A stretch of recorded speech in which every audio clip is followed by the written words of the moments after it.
This podcast was produced using artificial intelligence and refined by human editors. Welcome, Globetrotters and city lovers, to another episode of Travel with Lara and Luca. I'm Luca, your fellow aficionado of all things wanderlust. And I'm Lara, here to guide you through the enchanting alleyways of dialogue and discovery. And guess what, Luca? Today we're chatting about the vibrant heart of Spain, the capital that dances till dawn, the one and only Madrid. Ah, Madrid. You know, I had the strangest dream last night, Lara. I donned a matador's traje de luces, faced a bull in the Plaza Mayor, and instead of a red cape, I had a tourist map. The bull was not amused. I imagine not. But that's not too far off from the bold spirit of Madrid, is it? It's where maps can lead you on a dance of their own. Speaking of dances, remember that street performer in Plaza del Sol? The living statue who miraculously moved just when I was convinced he was a real statue? I never jumped so high in public. Well, your leap was the real performance that day. And to our listeners joining us, prepare to leap into the heart of Spain with us as we uncover iconic sites, savor the local food, whisper about hidden gems, and revel in must-see locations all across beloved Madrid. We'll even delve into weird facts, because who doesn't like a bit of the unusual? Mix that with a dash of history, expert travel tips, and side excursions that will leave you pining for your passport. And here's the thing about Madrid. It's a city that feels alive, animated by the very soul of its people. Lara, how would you encapsulate the allure of Madrid? Oh, Luca, Madrid is a sunset painted with passion, a sky so intensely orange, it's as if the day is reluctant to end and the night can't wait to begin. It's the energy, an endless melody played on the streets, plazas, and parks. Your words are a painting in themselves. For me, Madrid is like a flamenco dancer, all fire and grace, commanding attention with the stomp of a heel and the clap of hands. Everywhere you turn, there's rhythm, the city's heartbeat in sync with your own. And listeners, we'll step into the rhythm of Madrid's history too, which is as deep and as rich as Spanish hot chocolate. Luca, care to dip a churro into that topic? Oh, gladly. I hope to have a bit more luck than with my toreador escapades. Madrid has often been in the very center of Spain's tumultuous history, from its Islamic origins to the seat of royal power. And today, the metropolis that seamlessly fuses the past with pulsating modern life. It's this fusion that makes Madrid the perfect subject for today's episode, with no detail too small, no narrative too grand, as we reveal what makes this city tick. And as we exchange tales and anecdotes, dear listeners, don't forget you're part of the journey.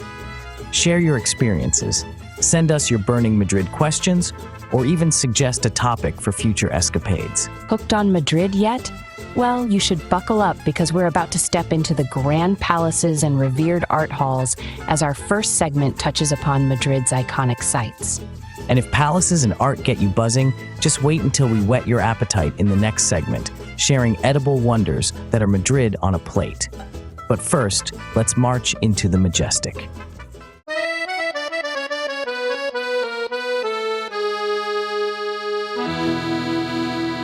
So we've meandered through our lively introductions, and now it's time to escort our dear listeners around Madrid's most iconic sites. Shall we start with the grandiose and palatial splendor, Luca? Absolutely, Lara. Let's bow before the regal majesty that is the Royal Palace of Madrid. You know, it's still the official residence of the Spanish royal family, although they don't actually live there. It's more like the prettiest house they own and never use. I've always fancied a quick twirl in the throne room. Can you imagine hosting a party there? The frescoes, the chandeliers, your guests would need a permanent chin strap to keep their jaws from dropping. And speaking of parties, I'd be quite the king. My first royal decree would be to have an endless supply of churros for all. Naturally, it would be a sweet reign indeed, King Luca. But let's sashay from your hypothetical empire to the Prado Museum. There's Goya, Velázquez, El Greco, giants of art who knew a thing or two about beauty. True. Do you remember that little mischievous smirk on the face of Velázquez's Las Meninas? Sometimes, I think they're all just posing for a grand 17th century selfie. Brilliant, art's first selfie. Though I suspect Goya might have had something darker and more profound in his black paintings. Imagine having those pieces as your room decor, shiver-inducing.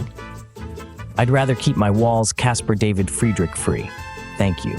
Now, off we stroll to Puerta del Sol, the beating heart of the city. The plaza's seen everything from protests to New Year's Eve celebrations with grapes and good cheer. Ah, yes. I once saw a man in a bear costume proposing to a woman dressed as a strawberry tree. Romance truly knows no bounds in Madrid. Speaking of romance and perhaps a touch of drama, there's the Plaza Mayor. The sheer size of it. Have you ever felt more like a tiny chess piece being moved by invisible hands when walking across it? I do love the outdoor cafes there, little oases where you can sit back and watch street performers, tourists, and the occasional spontaneous flamenco dancers.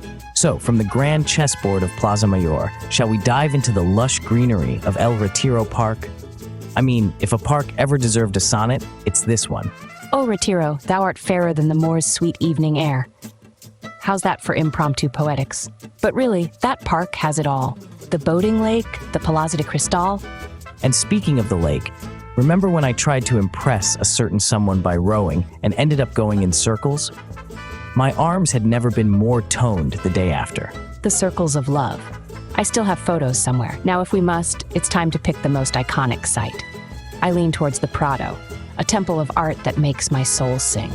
While I raise my flag for the Plaza Mayor, where the vibrancy of the city unfolds like theater. But let's put it to the audience, shall we? Send us a smoke signal, or better yet, a tweet, and let us know your picks. Now that we've painted a picture of Madrid's iconic sites, let's prep our palates for a culinary journey, shall we? Ah, the delicious segment to come. Prepare for tales of tapas and chocolate-dipped churros that will make you want to book the next flight to Madrid.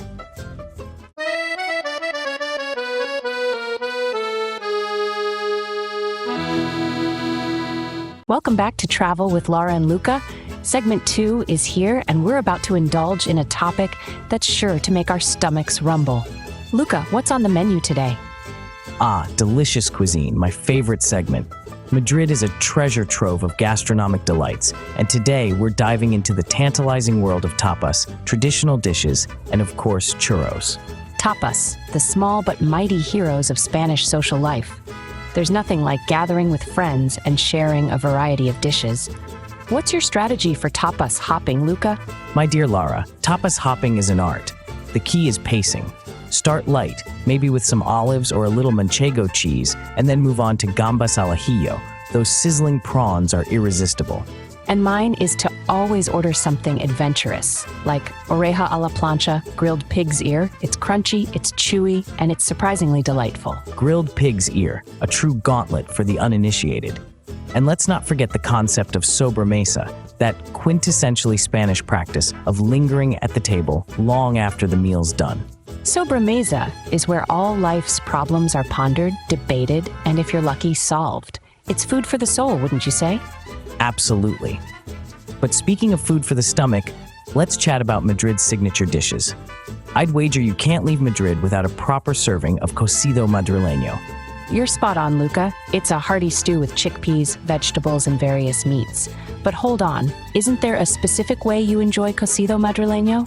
Indeed, it's served in courses. First, you slurp up the delightful broth, then move on to the chickpeas and veggies, and finally, the meats. It's like 3 meals in one. Now imagine finishing that, and someone offers you churros con chocolate. Could you find room for that? Lara, I would find a whole new stomach if I had to. But that brings up a hotly contested issue, the chocolate dip. How do you like yours? I'm a purist, thick and rich, so you can stand a churro in it and it won't fall. That's the sign of a perfect chocolate. What about you? I'm on the runnier side. I want my churro swimming, not standing. Plus, it makes it easier to drink whatever's left. Not that I would ever do such a thing. Oh, of course not, Luca. Never. And while we're on the subject of sweet endings, let's not forget Madrid's avant-garde cuisine that's been on the rise. Oh, the creativity chefs are bringing to plates these days is mind-blowing. Molecular gastronomy meets traditional flavors. Remember that liquid olive we had? How could I forget? The essence of an olive tree distilled into a single bite. Or should I say a single burst? It was a moment of Epicurean enlightenment, that's for certain. But let's bring this segment back to earth, literally, with the down-to-earth tradition of vermouth. Is there anything more Madrileño than a lazy Sunday at a sunny terraza, sipping vermouth and watching the world go by? If there is, I haven't found it yet. Vermouth is a more than a drink, it's a social event. You've got your tapas, your friends, and ample shade. What could be better? That sounds divine, Luca. Before we get too lost in our vermouth reverie, shouldn't we concoct the ultimate Madrid meal experience? What's your go-to lineup? All right, first we start with the traditional, some crispy croquetas. Then we get adventurous with caracoles a la madrileña. That's snails for the unacquainted. For the main, it's got to be the Cocido madrileño. And we finish it all off with, you guessed it, churros con chocolate. I like your style. Now, audience, it's your turn. We challenge you to create your own Madrid-inspired meal and share it with us. Who knows, your creation might just become the next big thing in Madrid. Or at least, it'll become the next big thing in your kitchen, which is a start. This segment has been delicious in every sense of the word. What's next on our agenda, Lara? Next up, we'll take a walk on the quirky side of Madrid in a segment we like to call Weird Facts. Prepare to be amused and bewildered by the eccentricities that make this city so unique. That's right. We're talking strange symbols, ancient Egyptian temples, and who knows, maybe even a ghost story or two. Stay tuned, you won't want to miss it.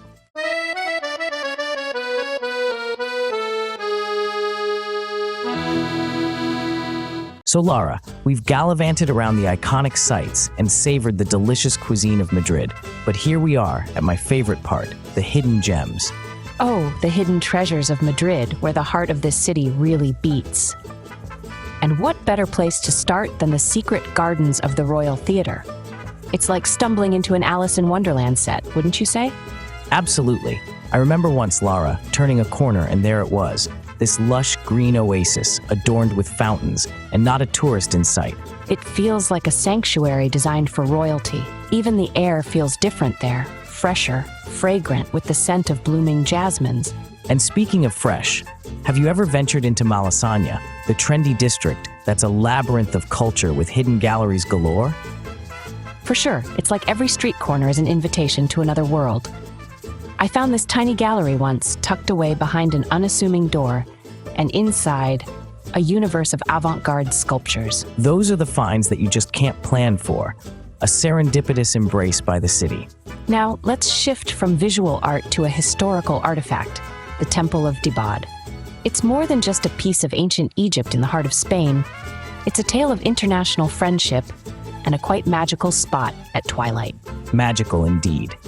And not only for the gateway it provides to history, but for that one time, remember when I tried to read the hieroglyphs? I think I summoned a burst of wind instead of an ancient pharaoh. Luca, only you could try to bring a pharaoh to Madrid. But let's not leave out Lavapiés.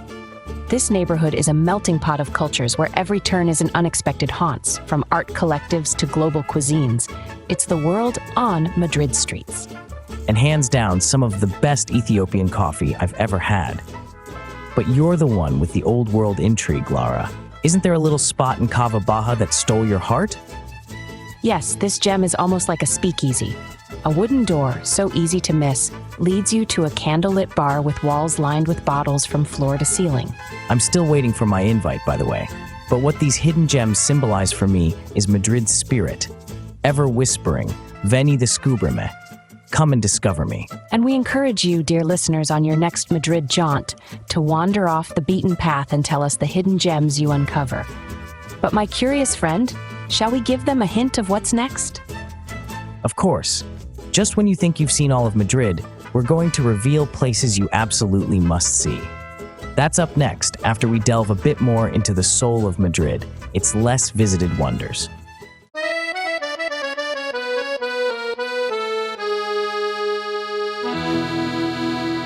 So, Madrid, the heart of Spain, is brimming with places that you simply can't miss.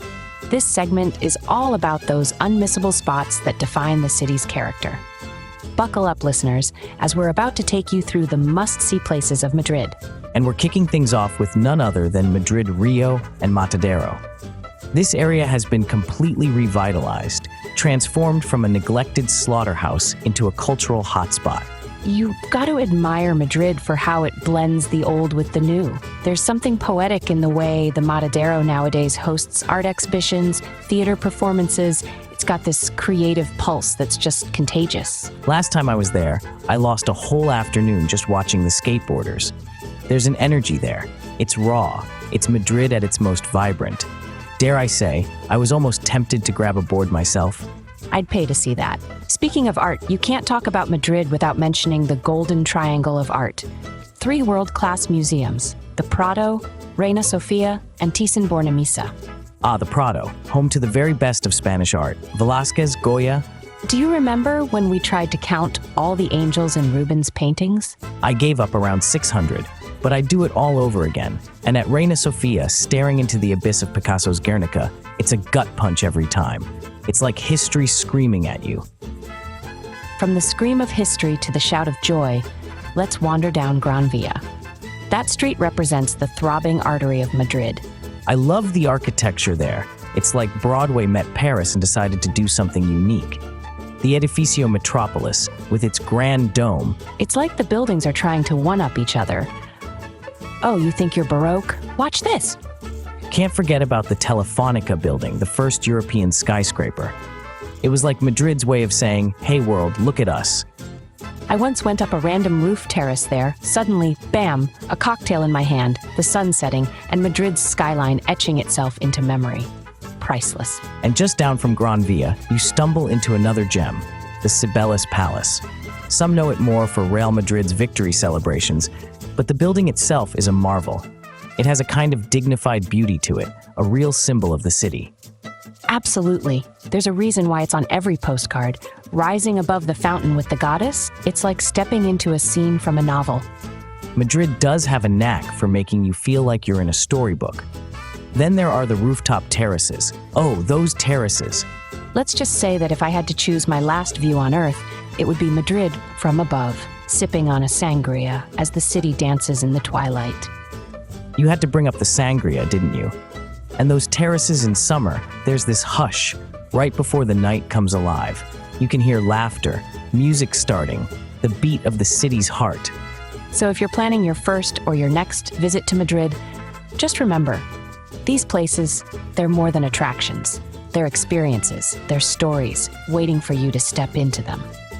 They're the spirit of Madrid, embodied in stone, paint, and the zest of life. And hey, we could talk about these must-see places forever, but we should probably let our listeners go and discover them for themselves.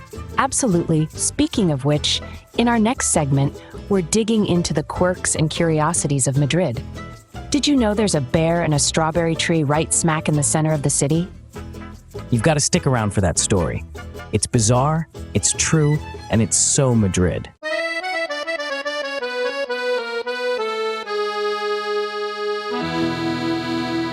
Welcome back to Travel with Lara and Luca. And oh, do we have some treats for you in this segment. We're delving into the weird, wacky, and wonderful facts of Madrid that will make you question reality. Ready, Lara? As ready as I'll ever be.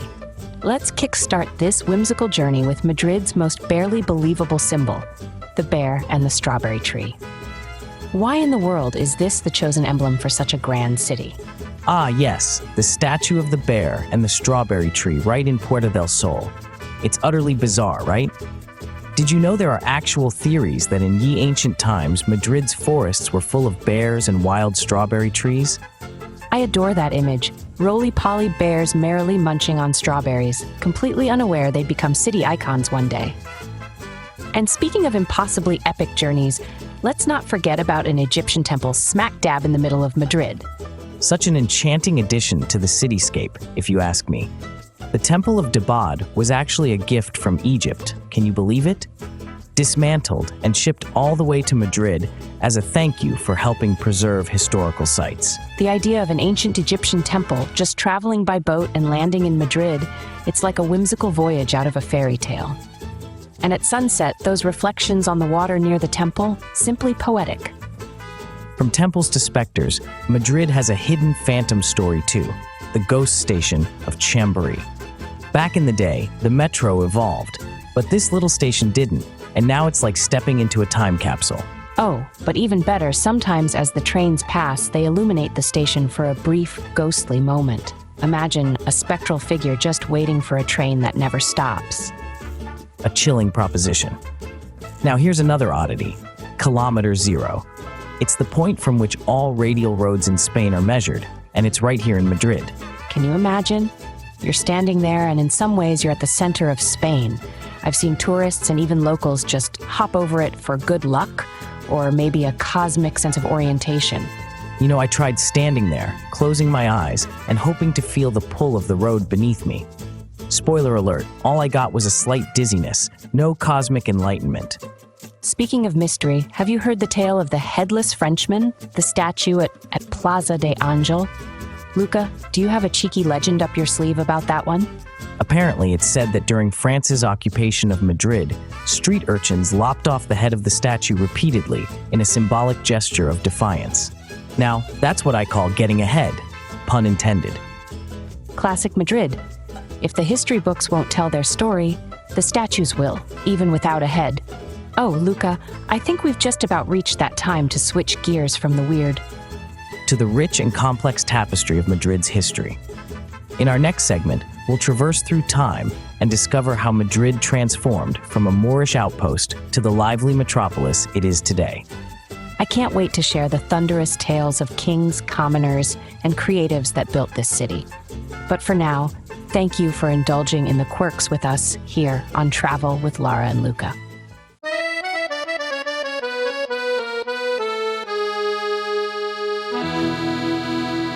And we're back with Travel with Lara and Luca. Lara, are you ready to tiptoe through the timelines and feast on the history of Madrid? Absolutely, Luca. It never ceases to amaze me that beneath our feet lies the story of a whole civilization. So, did you know Madrid owes its origins to the Moors who created a fortress here in the 9th century? That's right. The name itself, Madrid, stems from the Arabic term Mayrit, which means source of water, a precious commodity back then. But let me tell you, if I had a time machine, the sights we'd see. Oh, the Moorish influence.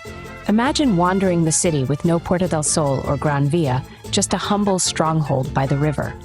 There's something so poetic about those beginnings. Moving on through the sands of time, we have the Habsburg dynasty, or as it's delightfully known, Los Austrias. That was the real game changer for Madrid, don't you think? Absolutely, the Habsburgs put Madrid on the map. With King Philip II moving his court here in 1561, Madrid basically got the royal stamp of approval.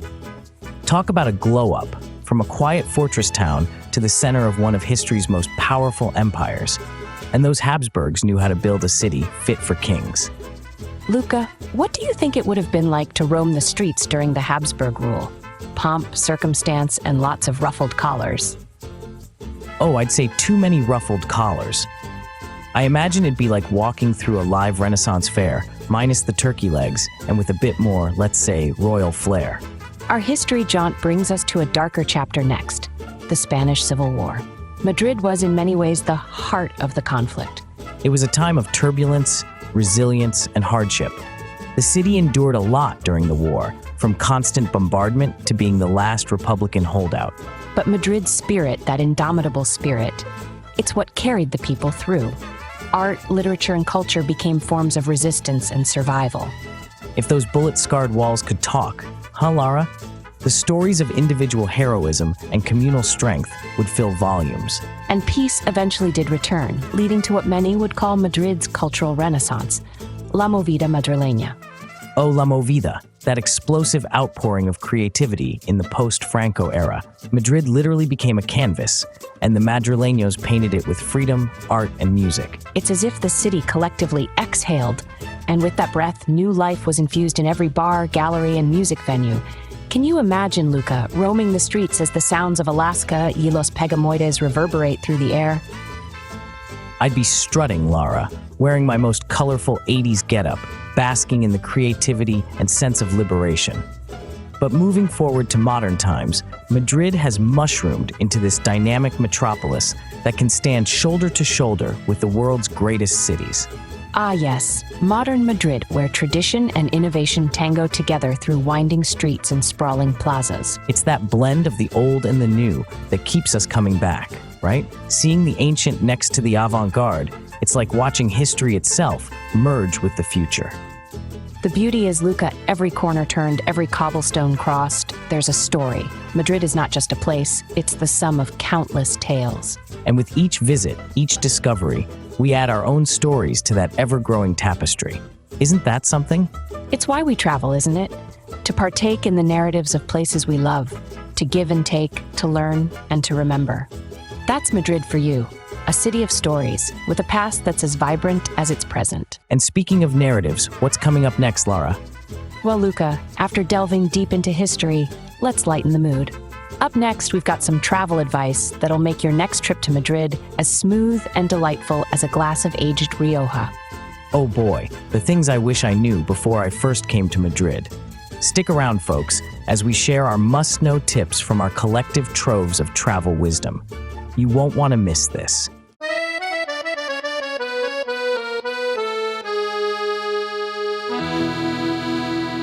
Hola amigos, welcome back to Travel with Lara and Luca, and now the segment every wanderer waits for, expert travel tips. Luca, how do we start? Well, the golden question, right? When is the best time to come and experience Madrid? Madrid is a city for all seasons, but I'm partial to spring.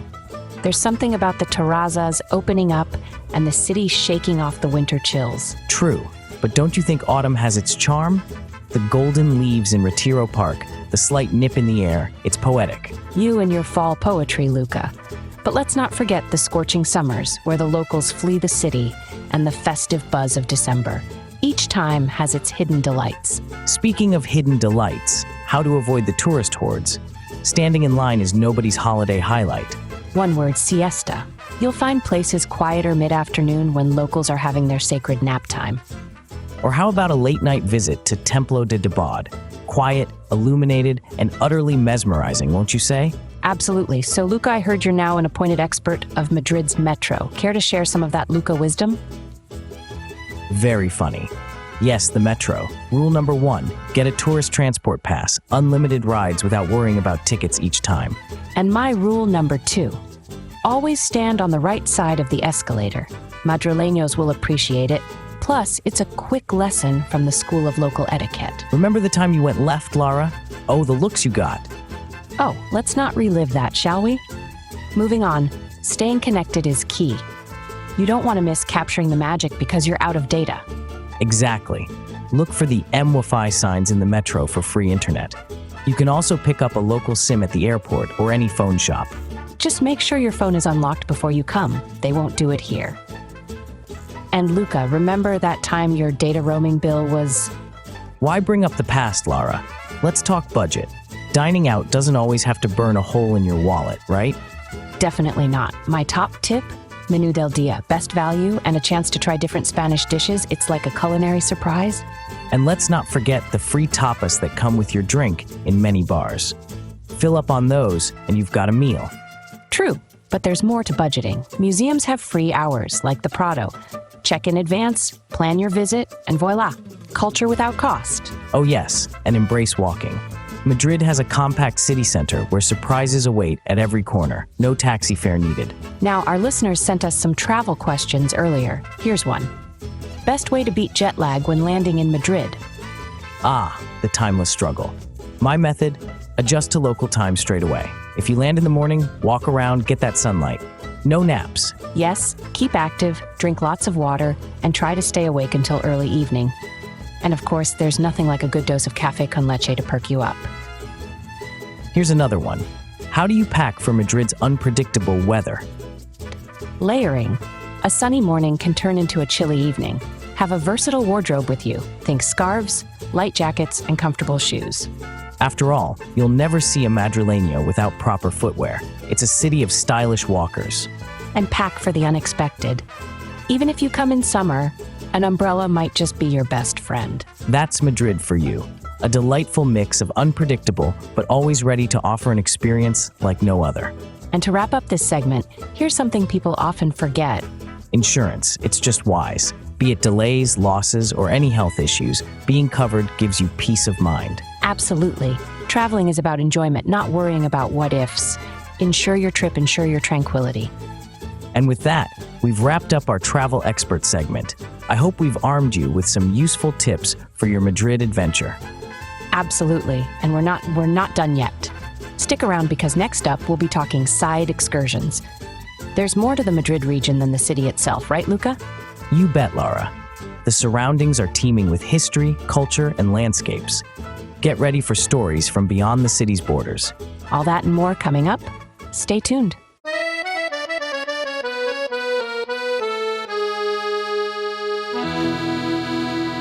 And now, it's time to venture beyond the heartbeat of Madrid's city center to the scenic outskirts.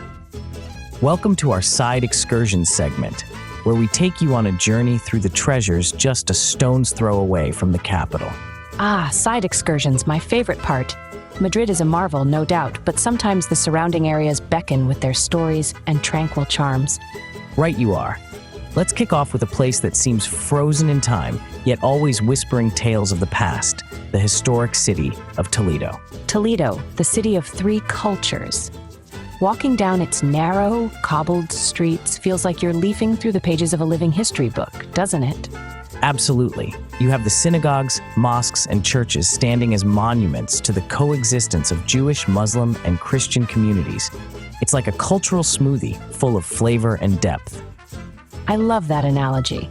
And don't forget the majestic Alcazar perched up high, like an old king still surveying his kingdom. Oh, the Alcazar.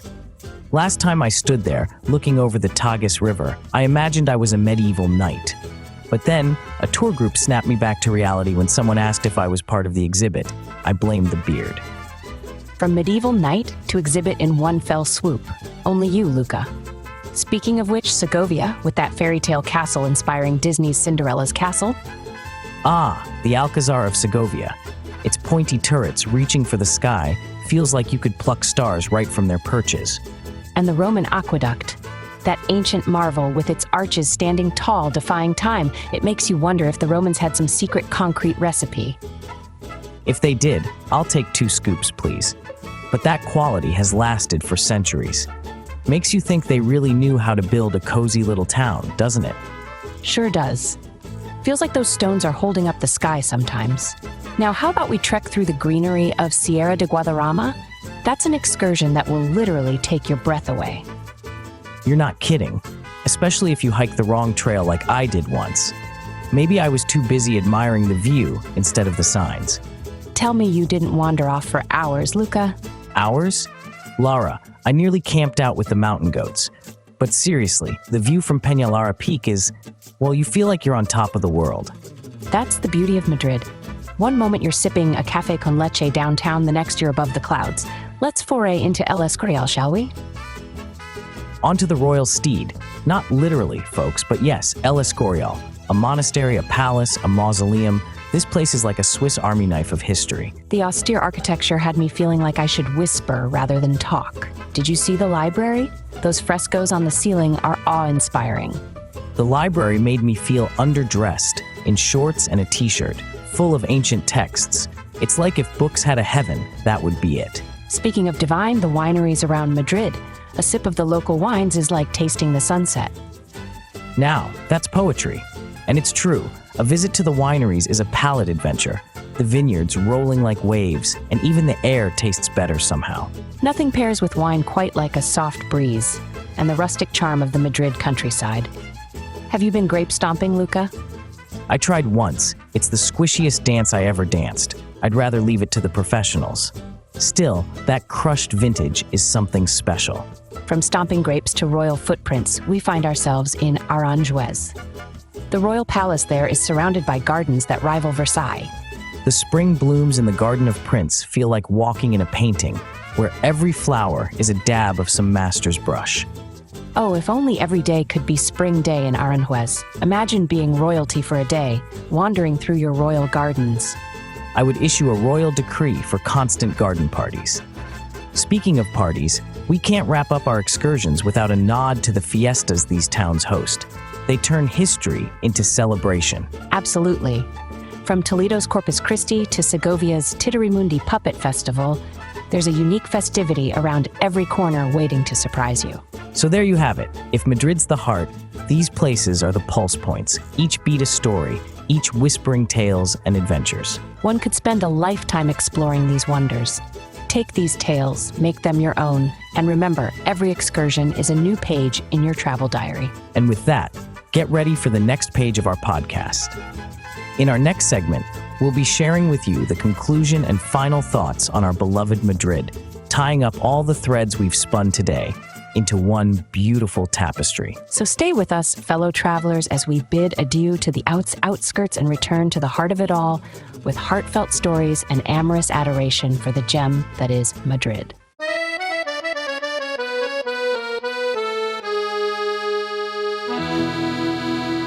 And just like the last rays of sunshine dipping behind the grandiose facade of the Royal Palace, we find ourselves at the closing moments of today's episode. Yes, Lara, Madrid has been our magnificent canvas, and we've painted quite the picture for our listeners. Reflecting on it, what do you think it is that truly sets Madrid apart? It's a city that dances to the rhythm of its own heartbeat, Luca. You can feel it pulse in the crowded terrazas, see it in the smiles exchanged over a table scattered with tapas. It's the warmth that greets you at every turn, the history that whispers from each cobblestone. It's true, and in every melodious strum of a guitar and a cozy flamenco tablao, you sense the city's soul. Don't you think, Lara, that it's that perfect blend of tradition and modernity that gives Madrid its unique character? Absolutely, Luca. We wandered through streets that told stories, sampled flavors that mingled as seamlessly as old and new architecture, and of course, shared tales that prove Madrid is the city of joyful revelations. From the iconic sights to the delicious bites, we've let our listeners in on both the grandeur and the quaint corners where the true essence of Madrid gently unfurls. And not just tales of grandeur, Luca, we've ventured into the bizarre and the curious. Unearthing weird facts about Madrid only added layers to our appreciation for this city. Without a doubt, a city with an Egyptian temple and a bear munching on a strawberry tree in its coat of arms can only promise intrigue and endless surprises. Well said. And as we've roved through history's boulevards, we've helped shape a canvas of what it means to feel truly connected to a place. Speaking of connection, to all the spirited souls out there who've joined us on this journey, we encourage you to delve deeper. Keep the conversation with us and with each other alive. Moments shared are what build the spirit of travel with Lara and Luca. Absolutely. I couldn't agree more. Share your stories of Madrid or any other questions you have about venturing into this lively city, and we might feature them in our next batch of episodes. And if today's tales have inspired you to pack your bags and seek the embrace of Madrid's charm for yourself, remember, it's your experiences and your stories that continue the narrative of a city steeped in vivacity and vibrance. With these thoughts, we wrap up today's episode. It's always bittersweet to end our travel explorations, but as we bid adios to Madrid, fear not, for our next adventure awaits. Keep a lookout for our upcoming episode, where we'll journey to a city that's a crossroad of cultures, a place where the music of the sea whispers memories of ancient caravans. Till then, travelers, keep your passports handy and your curiosity alight. This is Lara. And Luca, reminding you that the world is a book, and those who do not travel read only one page. Hasta la próxima, dear explorers. See you at our next grand destination. Stay curious and stay tuned.